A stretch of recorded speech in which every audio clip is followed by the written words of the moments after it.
The production of this program is made possible thanks to the support of the following and viewers like you.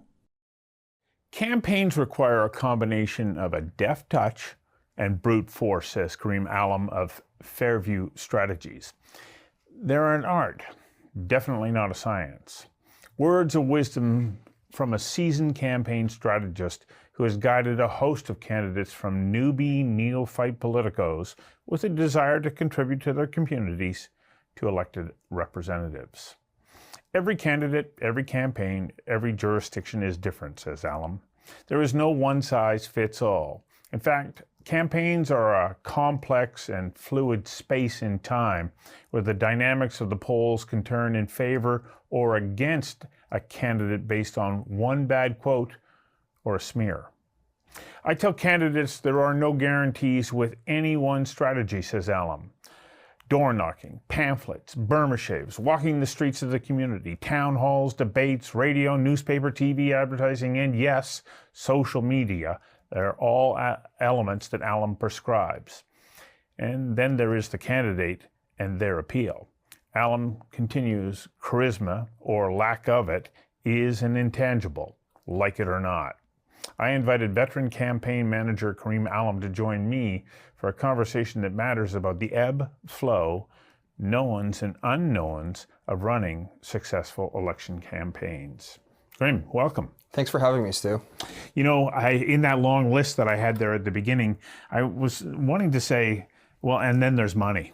How important is money? Let's start there, and then, because I think without it, how does anything else happen? Yeah, there's an adage in politics going back to Republican campaigns in the 50s and 60s that it was three things that matter in politics: money, media, and message.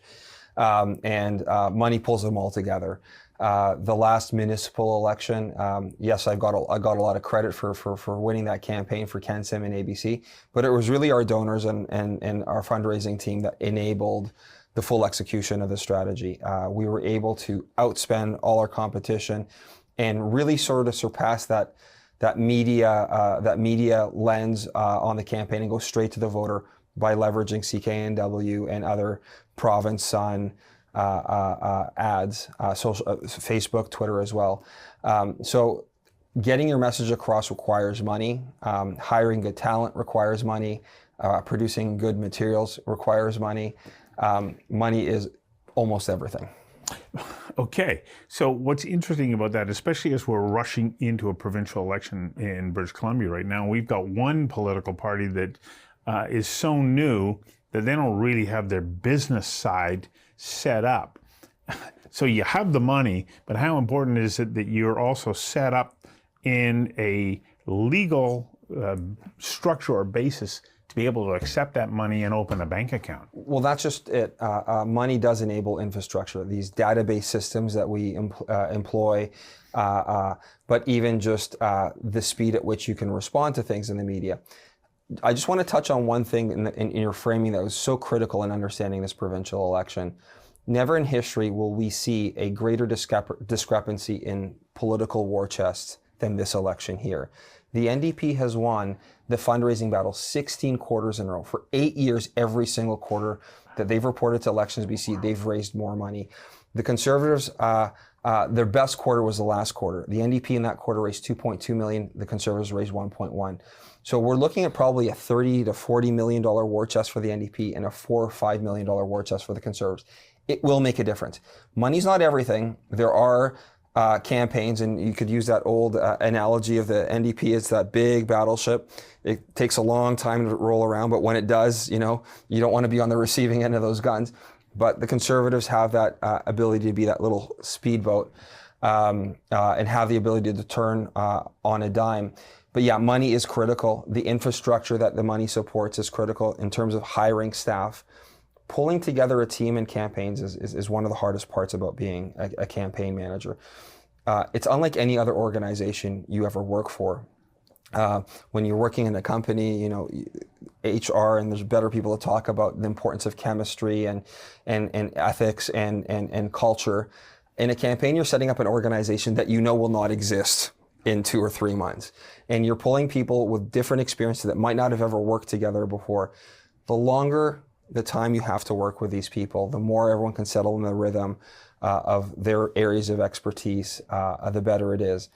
When you don't have the money, you don't have the extra months to hire people before the campaign. So chemistry, culture are also highly impacted by the money that is able to be raised by political parties. So in other words, don't think that you're going to become an elected representative on a whim. How far out do you recommend that somebody start to actually plan to get involved? And recognizing you may not win, but you still have to have a plan in place to say, okay, I'm going to get into this. What's an appropriate timeline? In the United States, they never stop campaigning. The second a congressman, a two-year House of Representative candidate, the second they get elected, they're already planning for the next election. Their fundraising never stops. The polling never stops. The engagement in community never stops. Senatorial campaigns tend to have a little bit of a break in them. But we're starting to see more and more of that in Canada as well. Political parties have to be election ready more than ever, primarily because we've been seeing a lot more minority governments in place. And so when you're in a minority government, you've got to be ready to go to a drop of a hat. So candidate recruitment is something that has to happen early. For the ABC campaign and the municipal election, the election was October 15th. We started campaigning with a full-time staff of about 10 or 11 people that started producing product as early as March. And it wasn't until September that all that product that we were creating for the campaign was even done. So you want to plan. It took that long. It took that long. And so first of all, to get the business side of it in order, start raising the money, put the 6 months at a minimum. 6 months at a minimum for a municipal campaign. Provincial campaigns and federal campaigns are much more sophisticated. You'll see that in the Conservative Party of Canada in Ottawa, or the Liberal Party or the NDP Party, they have a ready staff, they have election readiness committees, and they're constantly working and grappling with polling data and subject matter experts that are, constantly tweaking their policy platforms. But that work goes on really, really early. But then the other part of it too is, okay, it's good to talk about what I stand up for, but you, more importantly, have in campaigns now, have to talk about what the other guy believes in. That's the opposition research. That's when you're looking at digging up the dirt. And it's a lot easier in real time to be capturing what your opponent is saying on today. Okay, yeah, we might be able to use that clip 3 years from now in the election. So building up that database and that log of bad Jagmeet Singh quotes or bad Justin Trudeau quotes, if you can do that in real time, it's easier than looking backwards to try to find it later. The production of this program is made possible thanks to the support of the following and viewers like you. Okay, so that leads me to think, are you better off you defining who your opponent is rather than defining yourself? Yeah, so it's known in politics that it's easier to drive your opponent's negatives down than your own personal popularity up. So negative campaigning, we can all say that it doesn't exist in Canada. It's existed for a while. And framing your opponent has been increasingly important. When Stephen Harper was Prime Minister, Michael Ignatieff got elected as Liberal leader, and the day after Michael Ignatieff was elected as leader, the Conservatives, I think it was a campaign Hamish Marshall put together, Michael Ignatieff is just visiting. He's not from here. He's not like you.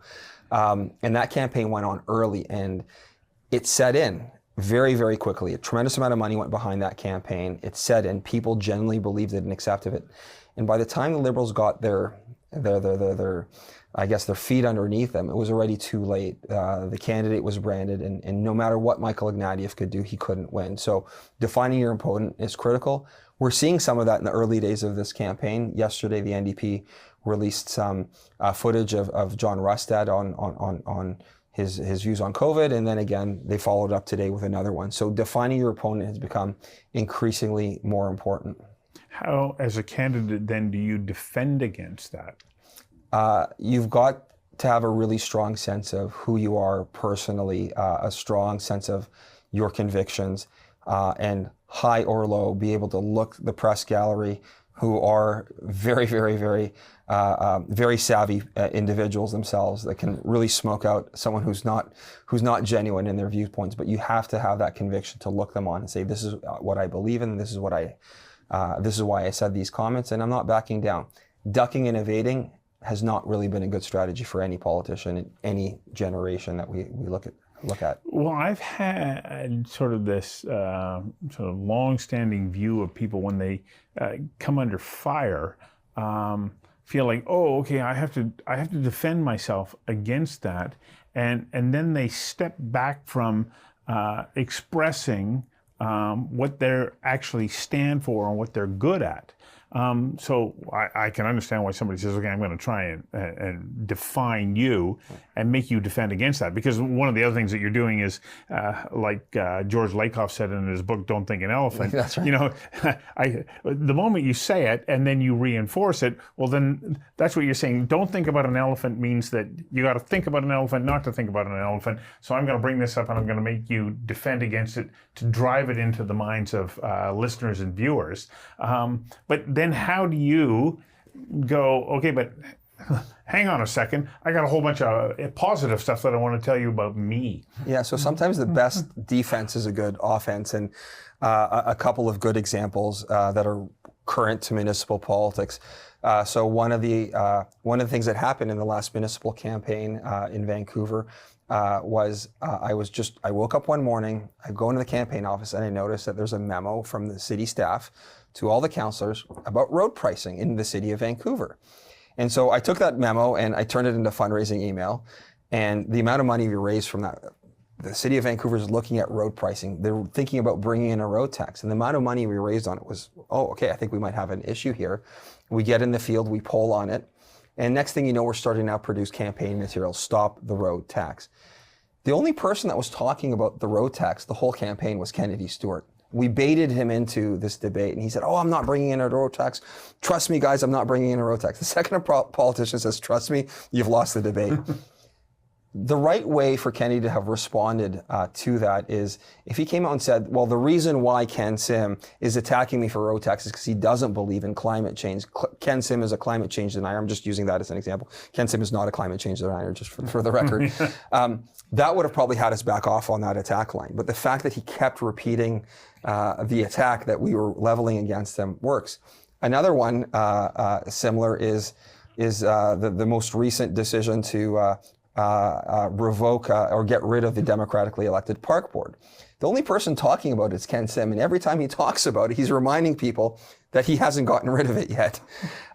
So for those that are in support of the democratically elected park board, just having Ken Sim constantly talk about it is to your advantage. So the positioning around your framing is bang on. Sometimes the best defense is a good offense. Try to reframe the perspective of the question. But yeah, that's precisely it. If John Rustad, in his defense of the accusations that the NDP made as a result of the video, had come out and said, well, after I took my second vaccine, my health failed. Well, that all of a sudden personalizes the story. It makes the NDP look insensitive, and it reframes the thing. And I don't know that happened, but whatever the personal connection with what got him there to his position was probably the way out. Avoiding the questions probably wasn't. The production of this program is made possible thanks to the support of the following and viewers like you. How much of your time as a candidate do you have to spend thinking about the way that you are going to respond to questions? Because if you just respond emotionally, which is one of the worst things that you can do, you're gonna make mistakes. You're probably gonna bury yourself even further into that. So how much of your campaign do you have to devote to messaging? Well, as a candidate, hopefully no time, and I say that fully tongue in cheek. If you have a really strong sense of yourself and your beliefs and your values, and you can just land that message authentically across the table, then you don't need to spend much time. You don't need to spend much time thinking about messaging, because you're just going to talk about your ideas. And earlier in my career, we would see a better pool of candidates, more substantial, more accomplished people entering into public life. The best and the brightest from the private sector, the best and brightest from academia and the not-for-profit sector, even labor unions would jump into politics and run. And for some reason, the best and our brightest aren't enlisting into politics. And those individuals from yesteryear, as I look nostalgically back at the earlier parts of my career, they didn't spend any time thinking about messaging.